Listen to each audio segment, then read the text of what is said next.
Opportunities हैं इस चीज़ की कि इस टैरिफ को थोड़ी सी प्लानिंग के ज़रिए हल किया जा सकता है, थोड़ा सा फोकस करना होगा, लेकिन ये इंटेंशनली ये गफलत की जा रही है कि टैरिफ कम ना हो सके और टैरिफ इसी तरह से बोझ अब जो कराची के शहरी हैं उन पर ये बरकरार रहे, वरना मौक़े तो इनके पास मौजूद हैं। शायद वो माइंड नहीं है, वो विजन नहीं है, वो सोच नहीं है, वो लीडरशिप नहीं है जो कि इन सारी चीज़ों को स्ट्रीमलाइन कर सके। जी, मैनेजमेंट के पास इंसेंटिव ही नहीं है। देखिए, आप गैस यूटिलिटी कंपनी भी देख दें, जब भी आप कॉस्ट प्लस टैरिफ हमारी रेजीम है, आप नेपरा या रेगुलेटर के पास, ओगरा के पास आते हैं और आप कॉस्ट अपनी देते हैं, उस पर वो आपको कॉस्ट प्लस टैरिफ पे फिक्स रिटर्न दे देता है। तो जब एनर्जी प्राइस पास थ्रू है, फ्यूल कॉस्ट पास थ्रू है, कैपेसिटी पेमेंट पास थ्रू है, सब कुछ कंज्यूमर ने बेयर करना है, तो आपके पास कोई इंसेंटिव नहीं है कि आप उससे ज्यादा एफिशिएंट हो जाए। इनको 14% तकरीबन है, तो वैसे ही टीएनडी लॉस अप्रूव किया हुआ है, उससे ये नीचे जाना इनके हक में ही नहीं है क्योंकि वो तो अप्रूव है। तो कॉस्ट प्लस रिजीम में इंसेंटिव नहीं होता एफिशिएंसी का।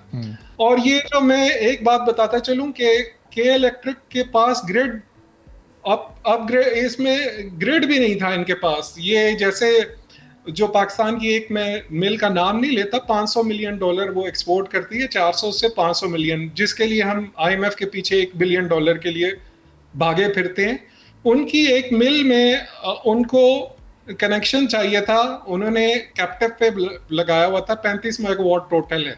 8 अरब रुपए इन्होंने मांगे हैं 132 केवी ग्रिड के लिए। अच्छा। अब वो 132 केवी ग्रिड लाजमी कहते हैं कि ये सारा अपना लगाएं ताकि इन्हें 66 केवी 33 केवी मेंटेन ना करना पड़े।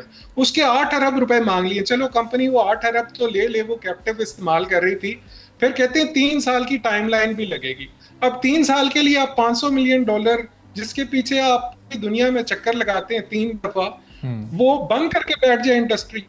और दूसरा, इनकी नेट एफिशिएंसी 33% है। जो बड़ी बड़ी टेक्सटाइल मिल हैं, आर्टिस्टिक, सूरती, ये जो भी इंटीग्रेटेड टेक्सटाइल मिल्स हैं, इनमें कंबाइन हीट एंड पावर के प्लांट लगे हुए हैं, उनको को जनरेशन कहते हैं। मैंने ये प्रोजेक्ट पढ़ाया है, मैंने एमएस को पावर जनरेशन पढ़ाई हुई है, जो सबसे एफिशिएंट दुनिया में पावर प्लांट है। आईएमएफ की अपनी रिपोर्ट्स के मुताबिक, वर्ल्ड बैंक की रिपोर्ट्स के मुताबिक, वो कंबाइन हीट एंड पावर है, जिसमें आप बिजली, पहले गैस के मॉलिक्यूल से बिजली बनाते हैं, मैकेनिकल वर्क से बिजली हम बना लेते हैं। बेसिकली ये हीट इंजन है, थर्मोडायनामिक साइकिल पे चलता है, जो उससे गर्मी बाहर निकलती है, आपके गाड़ी में रेडिएटर में आपको दिखाई देती है, ये वेस्ट हीट रिकवरी कर लेते हैं। तो वहां भी ये 50% एनर्जी और बना लेते हैं। तो इनकी नेट एनर्जी यूटिलाइजेशन रेट 87% है, जो के इलेक्ट्रिक से 3 गुना ज्यादा है। लेकिन गवर्नमेंट ने उसका टैरिफ 4400 कर दिया है, और के इलेक्ट्रिक जो है वो $99.6 और 1225,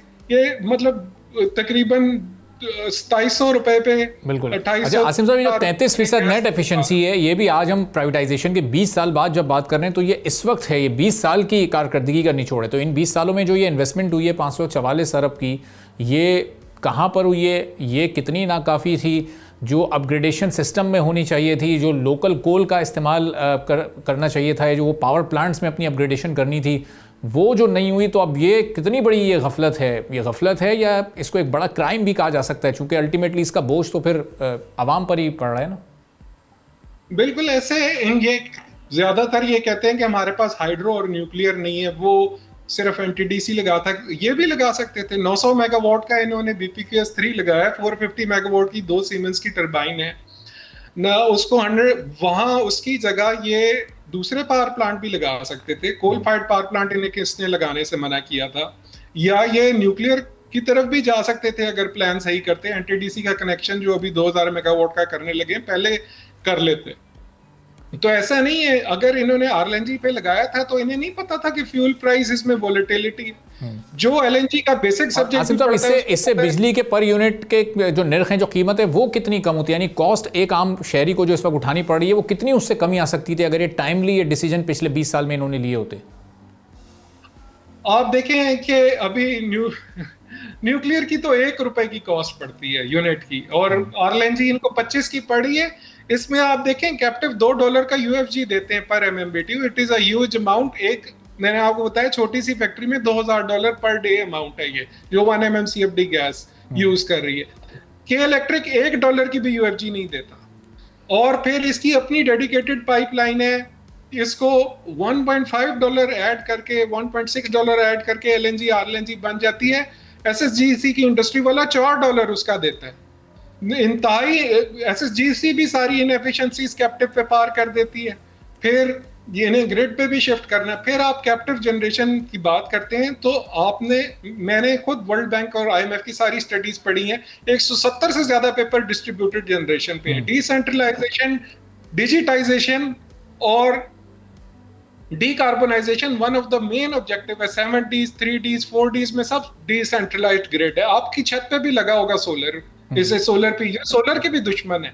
डिस्ट्रीब्यूटेड ग्रिड के तो ये दुश्मन है क्योंकि वो चैलेंज करता है इनकी levelized cost of electricity, grid parity को चैलेंज करती है। इनकी ग्रिड पैरिटी, अगर इनकी अपनी कीमत, जो कीमत ये देते हैं $10 पे, मैं अपनी फैक्ट्री में आराम से इनसे 1/3 मतलब आधी कीमत पे बिजली बना सकता हूँ।